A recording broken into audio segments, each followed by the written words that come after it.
Hello everybody, how are you? I hope all are fine and healthy during this lockdown. मैं Pintu sir English faculty आप सभी बच्चों का फिर से सक्सेस एकेडमी ऑफिशियल चैनल में हार्दिक स्वागत करता हूं और अगले लेक्चर की ओर आपको प्रेरित करता हूं। तो बच्चों, आज का जो ये क्लास होने वाला है वो आपका है बुक्स का पार्ट, जिसमें आप लोगों को चल रहा था कौन सा पार्ट, तो चल रहा था भारत इज माई होम। तो चलिए पहले मैं क्या पढ़ा चुका हूँ उसके बारे में थोड़ा सा रिकैप आपको दे दूँ। बाकी तो आप लोगों के पास प्रीवियस वीडियोज हैं, आप वहाँ से जानकारी और अच्छी तरह से हासिल कर सकते हैं। तो सबसे पहले मैं बता दूँ कि आपका जो चल रहा था पार्ट्स बुक का, जिसमें चल रहा था Bharat is my home. Bharat is my home is a special speech delivered by Zakir Hussain in which he speeches about the constitution of India and development of India with our old culture and civilization. It means Zakir Hussain Sahab says that India is the country of many color, creeds and languages. Different types of people speak different types of languages as like Hindi, Punjabi, Urdu, Telugu, Malayalam, etc., etc., etc. But overall, it is said that India is a country of oneself and one nation. All the people follow the different rule, one follow the different culture with oneness and humanity of our Indian culture. It means कि आपने पिछले lectures में ये देखा कि किस तरह से जाकिर हुसैन साहब ने हमें हमारे कल्चर को और हमारे भारत को आगे बढ़ाने के लिए यूनिटी के स्ट्रेंथ पर जोर दिया। किस तरह से उन्होंने ये समझाने की कोशिश की कि भारत एक महान देश है जहाँ पर एकता ही भारत को महान बनाती है और भारत को और देश से थोड़ा अलग डिफरेंस शो करती है। तो ये सारा चर्चा मैं आपको पिछले लेक्चर्स में कर चुका हूँ। इसका सारा थीम्स बता दिया गया, आपका जो दिया गया भाषण है उसका क्या कंक्लूजन था ये बता दिया गया।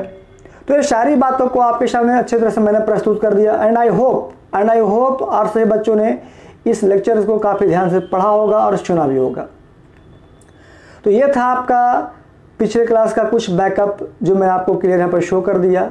फिर भी जिन बच्चों को ये सारी चीज़ें छूट चुकी है, गलती से किसी कारणवश क्लास नहीं कर पाए, तो वो फिर से भारत इज माई होम का सारा लेक्चर्स उसे फिर से देखें, उसे फिर से सुने, ताकि आपका बैकअप बना रहे और आगे आने वाले इस टॉपिक में क्वेश्चन आंसर समरी समझ में आ सके।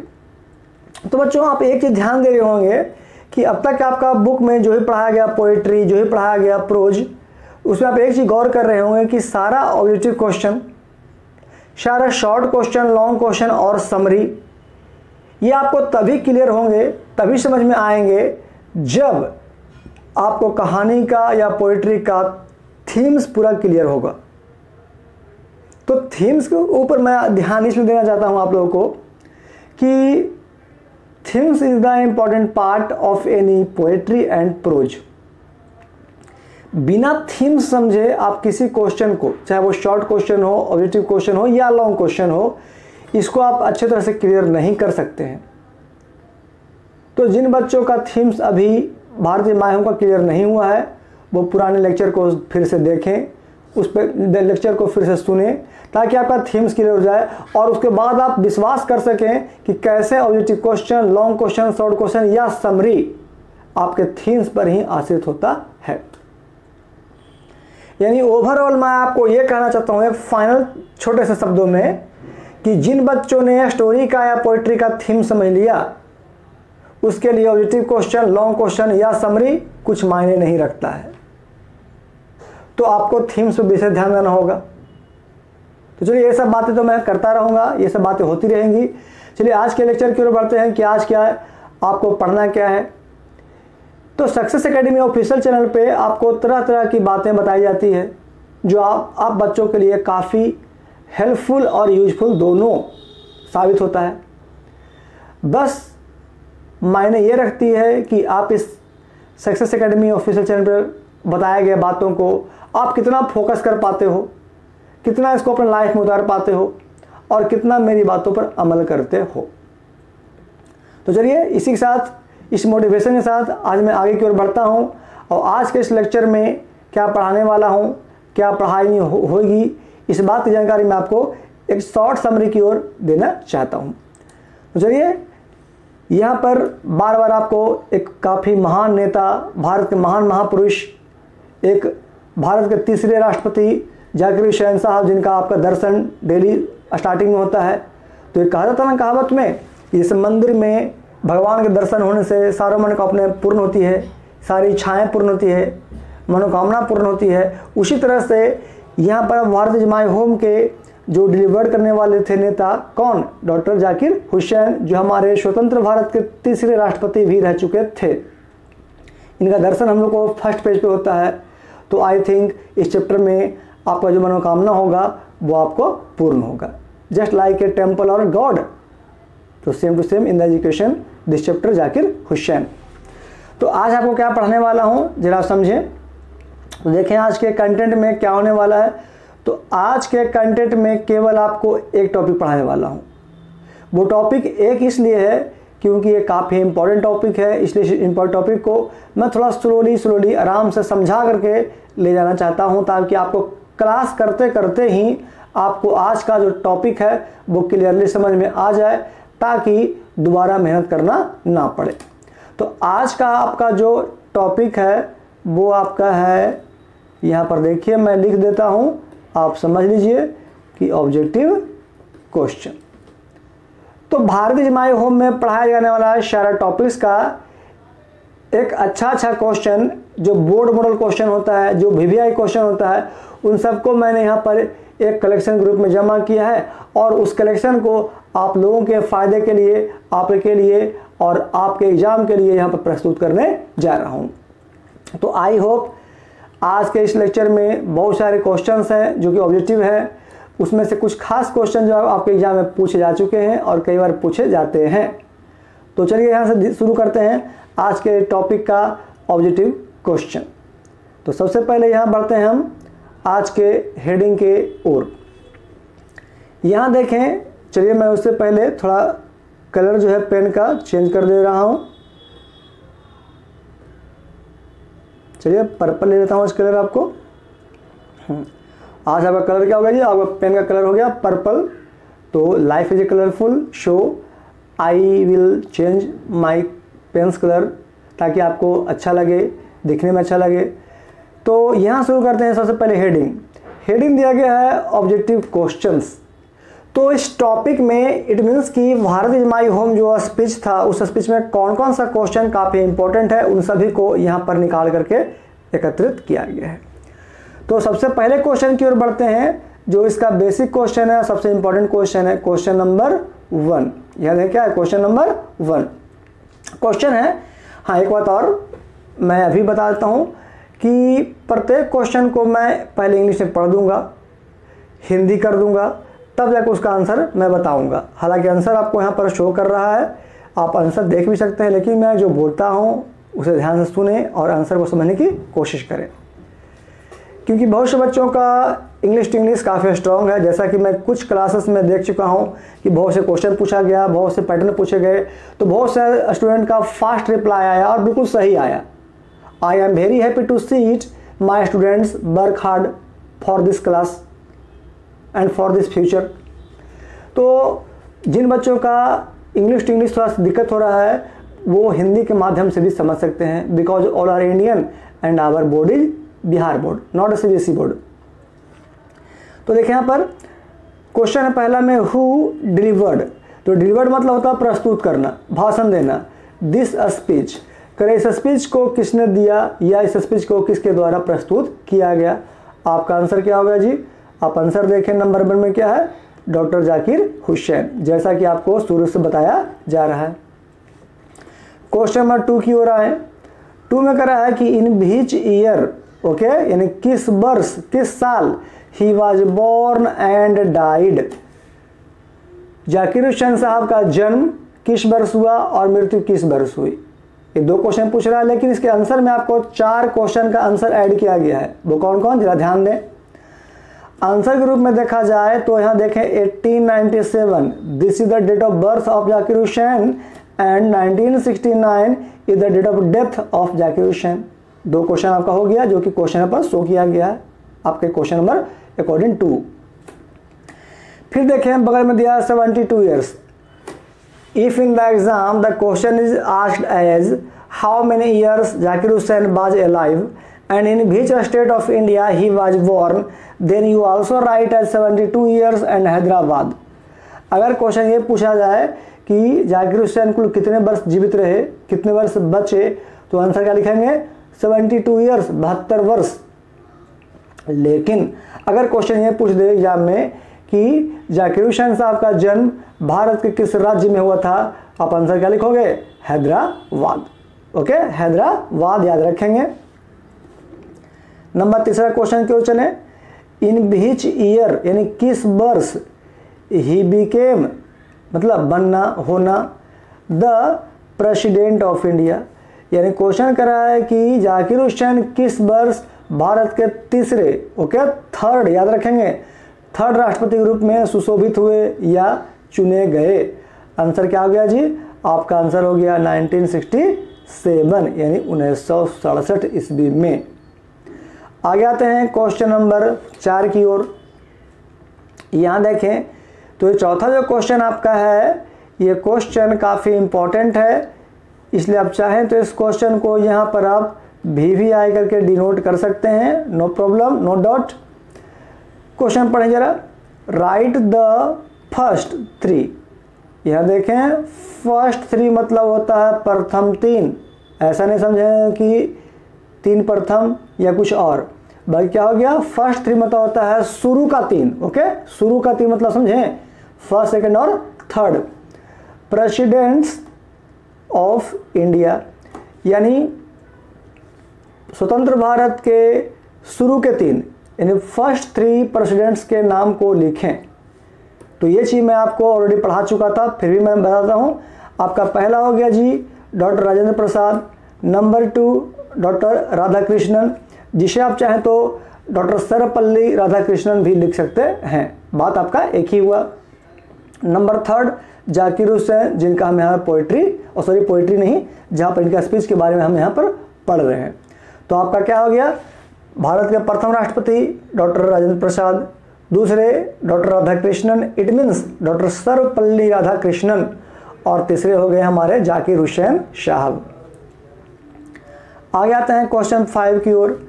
करा बिफोर द प्रेसिडेंट यानी राष्ट्रपति के बनने से पहले जाकिर हुसैन बाज ज्वाइंड एज द, यानी जाकिर हुसैन राष्ट्रपति बनने से पहले किस पद पे ज्वाइन किए थे या किस पद पर सुशोभित थे। आपका आंसर क्या हो गया, गवर्नर ऑफ बिहार, मतलब बिहार के राज्यपाल। तो इसको हम हिंदी में कह सकते हैं कि जाकिर हुसैन साहब पहले बिहार के राज्यपाल बने, उसके बाद इलेक्शन लड़ने के बाद इनका नॉमिनेशन भारत के राष्ट्रपति के रूप में किया गया और वहाँ वो इलेक्शन जीतने के बाद भारत के तीसरे राष्ट्रपति भी बन गए। आगे आइए क्वेश्चन नंबर 6 की ओर। 6 में क्वेश्चन है कि which types of this extract, यानी दिया गया पाठ किस प्रकार का है। तो ये आपका क्या है जी, आपका आंसर क्या करेंगे स्पीच।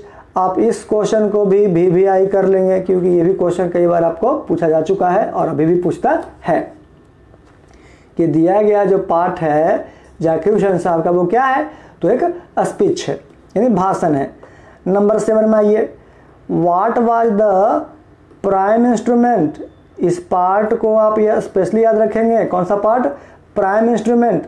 इट मीन्स कि आप इस क्वेश्चन को भी VVI करें क्योंकि आपका ऑब्जेक्टिव के साथ साथ आपके समरी में भी आपको ऐड किया जाता है। आंसर क्या हो गया, एजुकेशन। यानी क्वेश्चन हो गया कि according to Zakir Hussain what is the prime instrument for the development of our country. तो आंसर क्या हो गया, एजुकेशन। यानी शिक्षा ही एक ऐसा प्राथमिक हथियार है, प्राथमिक औजार है जिसके माध्यम से हम भारत की आज़ादी को साथ साथ भारत को आगे की ओर बढ़ा सकते हैं। तो इस तरह से क्या हो गया आपका 7 क्वेश्चन का इंग्लिश, 7 का हिंदी भी कंप्लीट। चलिए आगे की ओर बढ़ते हैं और चलते हैं क्वेश्चन नंबर 8 की ओर। लेकिन उससे पहले आप ये समझ लीजिए कि अब तक आपको 7 क्वेश्चन बताया गया, क्या 7 क्वेश्चन को अब तक बताने के बाद, पढ़ने के बाद आपको कहीं ऐसा रियलाइज़ हुआ कि सारा क्वेश्चन जो है वो किसी अलग टॉपिक से या किसी दूसरे टॉपिक से हट कर करके या किसी और चीज़ से लिया गया है? ऐसा लगा आपको? तो नहीं। क्यों? क्योंकि सारे टॉपिक्स को सिर्फ और सिर्फ आपके जो दिए गए भाषण उसी से फाइंड आउट करके यहाँ पर निकाला गया है। तो बच्चों, ऑब्जेक्टिव क्वेश्चन कोई हार्ड नहीं होता है। ऑब्जेक्टिव क्वेश्चन क्या, आपके लॉन्ग, शॉर्ट और समरी भी हार्ड नहीं होते हैं। बस आप मेरी 2 बातों पर ध्यान दें जिसे मैं आपको बताना चाहता हूँ। आपका कभी भी लिटरेचर पार्ट में नंबर कमने का या नॉलेज कमने का या याद नहीं होने का सवाल ही नहीं होता है। जैसे मैं समझिए मेरी बातों को। पहला टॉपिक, मेरा पहला पॉइंट ये है आप लोगों को कि जब भी मैं किसी पोइट्री को या किसी प्रोज को पढ़ाना शुरू करूं, तो जब तक या जितने लेक्चर तक आपका पोइट्री या स्टोरी चलता है, तो मेरी इस बातों को ध्यान से सुने।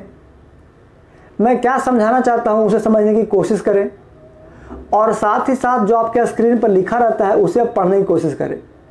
यानी स्क्रीन पे लिखे गए सारे नोट्स को और मेरे बोले गए बातों को, दोनों को एक साथ सुने, समझें, देखें, तब जाके आपको कंपेयर करना होगा कि लिखा गया पॉइंट और सर के द्वारा बोला गया पॉइंट दोनों सेम है अथवा नहीं।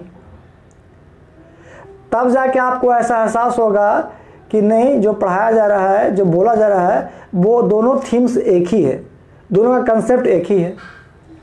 ये हुआ पहला प्रोसेस। दूसरा प्रोसेस जो आपके फ़ायदे की बात यह है कि जब आपको थीम्स या स्टोरी पढ़ाया जाता है तो उस समय आप ध्यान से ये बात मन में कंक्लूजन करें, आप माइंड में सोचें कि इस टॉपिक से कौन कौन सा ऑब्जेक्टिव क्वेश्चन फाइंड आउट किया जा सकता है। ऑलरेडी यहाँ पर जो आपको क्वेश्चन दिया गया है, सारा ऑब्जेक्टिव क्वेश्चन, ये मैं किसी अलग पैटर्न से, अलग जगह से लेकर नहीं आया हूँ, बल्कि इसी टॉपिक से चुन चुन करके निकाला गया है जो आप लोगों के सामने प्रस्तुत किया गया है।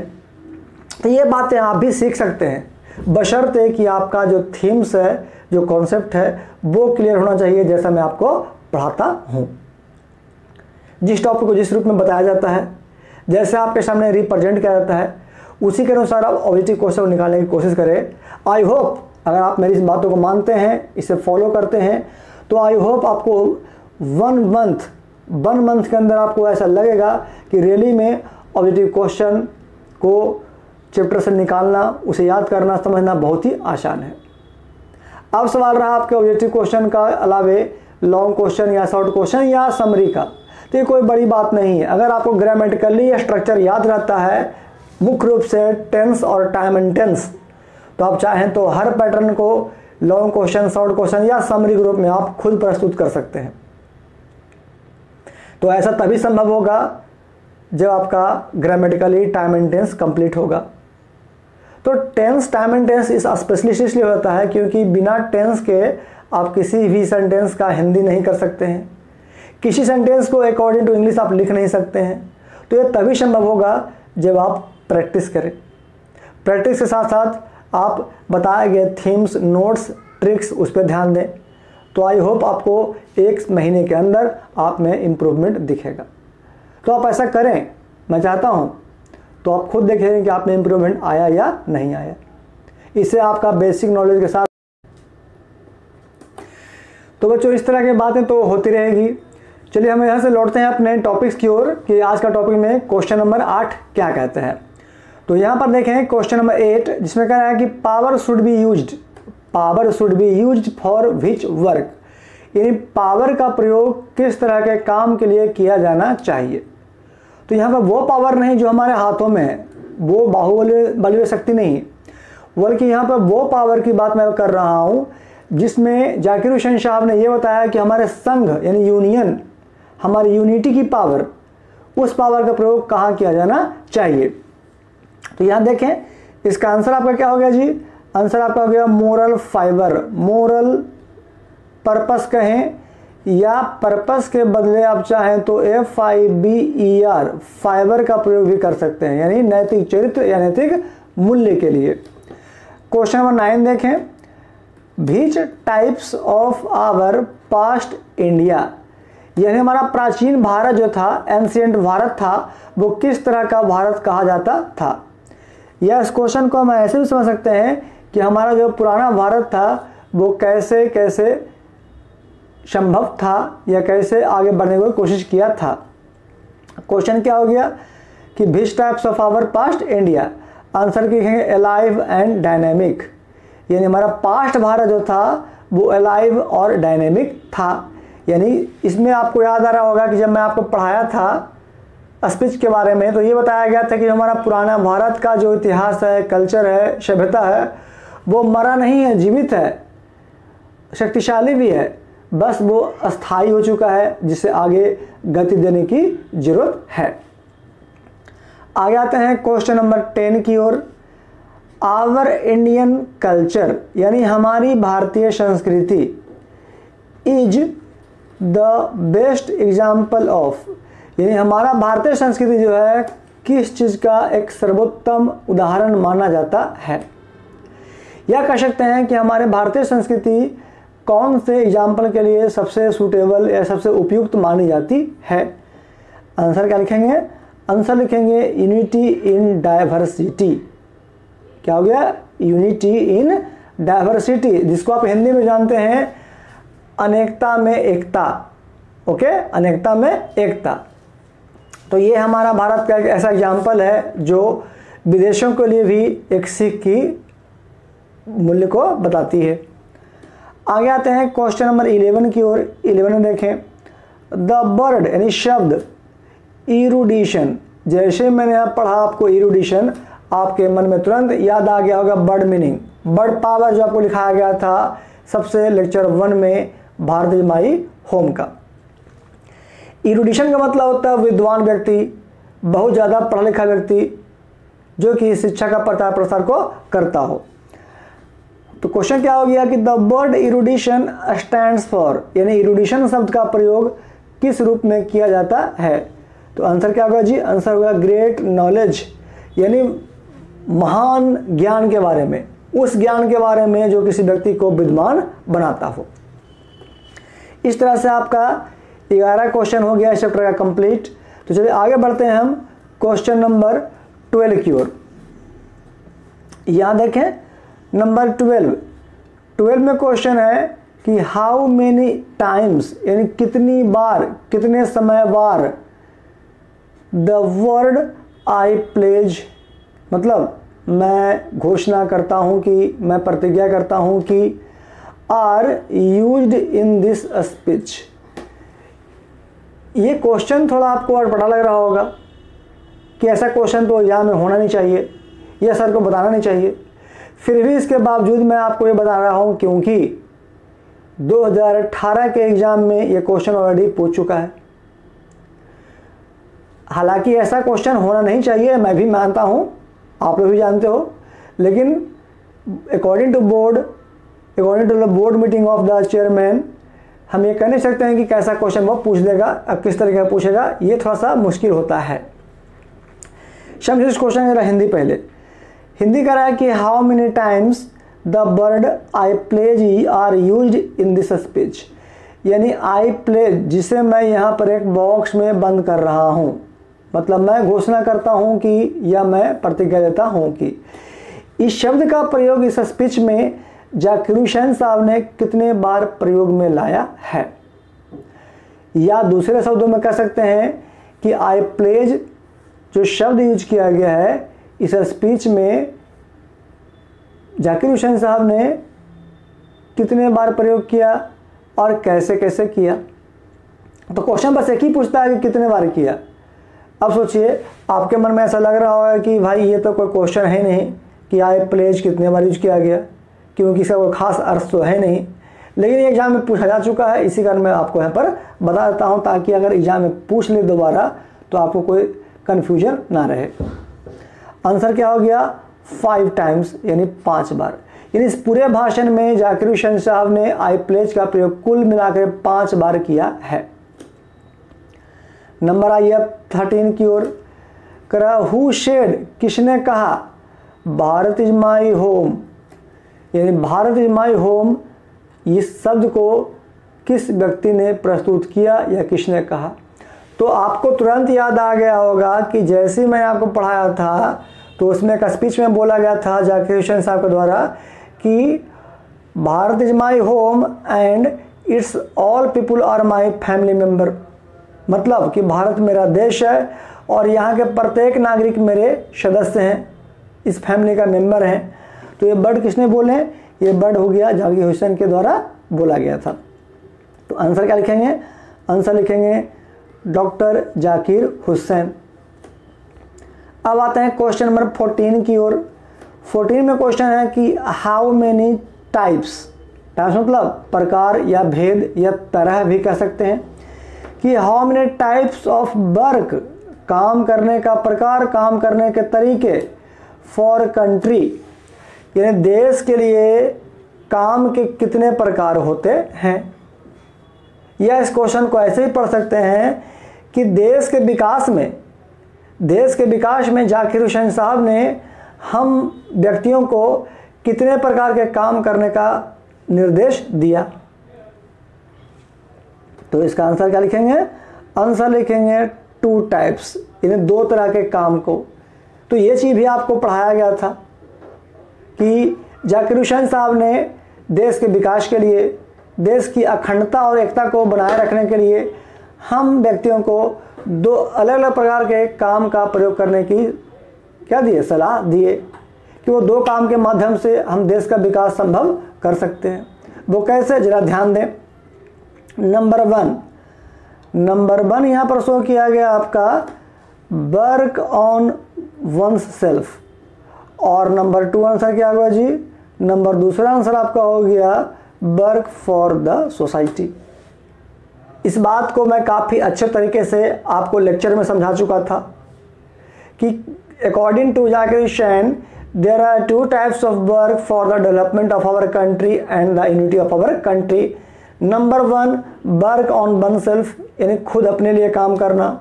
Number 2 work for the society, हमारे समाज के लिए काम करना। This is the 2 work for the development of our country. आगे आते हैं नंबर 15 की ओर। यहाँ क्वेश्चन सेम टू सेम 14 के जैसा ही है, लेकिन थोड़ा अंतर है। वो अंतर क्या है, आपको जैसे मैं पढ़ूंगा समझाऊंगा तो आपको अंतर समझ में आ जाएगा। हाउ मेनी टाइप्स, यहाँ भी क्या है, हाउ मेनी टाइप्स। क्वेश्चन 14 में क्या था जी, हाउ मेनी टाइप्स, यानी कितने प्रकार के होते हैं, लेकिन अंतर में थोड़ा अंतर है जो ध्यान दें। यहाँ देखें, कह रहा how many types of aspects. फिर से मैं बताता हूँ, नंबर 14 में था how many types of work, यानी काम करने का तरीका, जिसके 2 आंसर हुए वर्क ऑन माई सेल्फ और वर्क फॉर द सोसाइटी। यहाँ कह रहा है कि how many types of aspects, यानी उम्मीद, आशा, किसी चीज़ की चाहत पाना, इच्छा रखना। तो यहाँ क्वेश्चन हो गया कि according to Zakir Hussain how many types of expectation to the people of India, यानी इस क्वेश्चन को हिंदी बोल सकते हैं कि जाकिर हुसैन साहब के भारतीय जनता से, भारतीय नागरिकों से कितने प्रकार की अपेक्षाएं या आशाएं थी। तो जैसे ही क्वेश्चन को मैंने हिंदी में बोला होगा तो आपको मन में तुरंत आंसर आ गया होगा, सर 2 तरह के होते हैं, क्योंकि आप ये मुझे सेंटेंस के लास्ट टॉपिक में पढ़ा चुके थे। कब, जब भाषण का लेक्चर चल रहा था 3rd नंबर, तब। तो यहाँ क्या हो गया, यहाँ इसका आंसर लिखेंगे आप 2 टाइप्स, यानी 2 तरह के एक्सपेक्टेशन यहाँ थे। तो क्वेश्चन जरा ध्यान देंगे, नंबर 14 भी आंसर 2 तरह का है और 15 भी आपका 2 तरह का है, लेकिन अंतर क्या है कि 14 में था काम का आंसर और 15 में क्या जी, एक्सपेक्टेशन, यानी उम्मीद का आंसर। तो कौन कौन सा एक्सपेक्टेशन था वो जरा ध्यान दें। यहाँ पर नंबर 1 आपका हो गया इंडिविजुअल, यानी व्यक्तिगत रूप से, और नंबर 2 क्या हो गया जी, सोशल, यानी सामाजिक रूप से। तो हम भारतवासियों से जाकिर हुसैन साहब का 2 एक्सपेक्टेशन था, नंबर 1 था इंडिविजुअल और नंबर 2 था सोशल। तो इस तरह से हम देख रहे हैं कि हर क्वेश्चन को आपको सेम टू सेम वैसा ही बताया जा रहा है जैसा कि आपको स्पीच में पढ़ाया गया, स्पीच के अनुसार समझाया गया। तो क्वेश्चन कहीं पर कोई गलती हो ही नहीं सकता है अगर आप थीम्स को, कॉन्सेप्ट को याद रखते हैं तब। तो इस तरह से क्या देखते हैं कि आपका इस लेक्चर में जितने भी ऑब्जेक्टिव क्वेश्चन है 1 से लेकर 15 तक वो आपको सब clearly with your English, Hindi के अनुसार समझाया गया। अब आपकी मोरल ड्यूटी ये बनती है कि आप कैसे इस सारे क्वेश्चंस को आप याद करते हो, क्योंकि ऑफलाइन क्लासेस में तो मैं प्रत्येक चैप्टर के ठीक बाद उसको टेस्ट लिया करता हूँ, चाहे वो बुक का पार्ट हो या ग्रामर का पार्ट। मैक्सिमम दो चैप्टर पढ़ाता हूँ तो तुरंत मैं टेस्ट ले लेता हूँ। ये फैसिलिटी मैं धीरे धीरे आपको ऑनलाइन क्लास में भी देने जा रहा हूँ। लेकिन समस्या ये है कि अभी भी बहुत से बच्चे ऐसे हैं जो खुद के मेरे अपने बच्चे हैं जो अभी भी क्या है कि ऑनलाइन क्लासेस में इंटरेस्टेड नहीं है। उन्हें यह लगता है कि ऑनलाइन क्लासेस बेकार होता है, फालतू होता है, ऐसे कोई फ़ायदा है नहीं। अगर फ़ायदा नहीं होता, आप ही समझिए, अगर फ़ायदा नहीं होता तो आज ये पूरे भारत में जो ऑनलाइन क्लासेस का जो ट्रेडिशन चल रहा है, जो एक सिस्टम चल रहा है, तो यह संभव ही नहीं होता, ये सक्सेस भी नहीं होता। कब? जब पूरे देश में इस तरह क्लासेस नहीं चलता तब। तो कहीं ना कहीं ऑनलाइन क्लासेस से भी हमें फ़ायदा है। इस बात को बच्चे समझते नहीं हैं या समझकर भी अनसमझा करते हैं, अनदेखा करते हैं। तो ये सारे प्रोसेस में धीरे धीरे जस्ट लाइक ऑफलाइन जैसा ही आपको ऑनलाइन में भी मैं फैसिलिटी देने जा रहा हूँ। तो आप क्या करें कि हर वीडियो को उतना ध्यान से ही देखें, उतना ध्यान से ही पढ़ें जितना कि आप ऑफलाइन क्लासेस में अपने क्लास में, कोचिंग में, ट्यूशन में पढ़ते हो। तो ये सारा फैसिलिटी आपको मिलेगा। तो मैं ऐसा इसलिए फोर्स कर रहा हूँ ताकि आपको ग्रामर का जब टेस्ट लूँ तो साथ ही साथ 2 दिन बाद, 4 दिन बाद या फिर बुक वाले पार्ट में आपको बुक्स का भी एग्जाम लूँ। तो लॉन्ग क्वेश्चन समरी तो खैर मुश्किल है ऑनलाइन क्लासेस में, तो कम से कम आपको वर्ड मीनिंग, ये भाई वर्ड मीनिंग नहीं तो कम से कम आपका जो ऑब्जेक्टिव क्वेश्चन है 3 चैप्टर का, 4 चैप्टर का, 5 चैप्टर का, वो मिला के कंबाइंड ग्रुप में मैं आपसे टेस्ट ले सकूं। तो मेरी एक्सपेक्टेशन आपसे यही रहेगी, जिस तरह से मैं पढ़ा ना भी कि जाकिर हुसैन का एक्सपेक्टेशन था जनता से, तो समझ लिए कि मैं आपका टीचर हूं। तो आप बच्चों से, आप स्टूडेंट से मेरा एक्सपेक्टेशन है कि जब मैं टेस्ट के लिए बोलूं, चाहे वो बुक का हो पार्ट या ग्रामर का पार्ट, तो आप पहले से प्रिपेयर हो जाएं। मीन्स कि आज भी मैं आपको हिंट दे देता हूं कि बुक में भी आपको टेस्ट में लूँगा ऑनलाइन क्लासेस में। तो ऑनलाइन क्लासेस में टेस्ट का क्या प्रोसेस रहेगा वो मैं सारा चीज़ आपको नोटिफिकेशन से बता दूंगा। फिलहाल आप ये समझें कि आपको ग्रामर पार्ट में वॉइस का तैयारी करना है टेस्ट के लिए, उसके बाद ही आपको बुक का मैं टेस्ट लूँगा। लेकिन इंट्रोडक्शन आपको दे देता हूँ, इतना आपको इंस्ट्रक्शन कर देता हूँ कि आपको बुक्स में भी आपको टेस्ट देना होगा। और टेस्ट इसलिए नहीं देना होगा कि मैं फोर्स करता हूँ, बल्कि इसलिए देना होगा कि आप ये जान सको कि अब तक क्लास में आपने क्या सीखा, कितना आपको नॉलेज मिला और कितना आपके माइंड में अभी कंट्रोल में है। तो बच्चों, ये था आज का आपका टॉपिक, क्वेश्चन नंबर 1 से लेकर 15 तक का सारा ऑब्जेक्टिव क्वेश्चन। कल के लेक्चर में क्या होने वाला है ये मैं बता दूं कि कल के लेक्चर में आपको शॉर्ट क्वेश्चन, लॉन्ग क्वेश्चन, ये सारा चीज़ होगा। तो ये सारा चीज़ के लिए कल के वीडियो के साथ बने रहें। लेकिन फिलहाल अगर आज का वीडियो आप बच्चों को अच्छा लगा हो तो उसे मेरे वीडियो को, आज के वीडियो को लाइक कर दें, शेयर कर दें, और वैसे बच्चे जो अभी तक सब्सक्राइब नहीं किए हैं वो सब्सक्राइब भी कर दें। तो चलिए, आज का वीडियो बस इतना ही, आज का क्लास बस इतना ही। अगले लेक्चर में मिलते हैं एक नए जोश के साथ, एक नए जुनून के साथ। जब तक के लिए thanks off and goodbye, that's of all.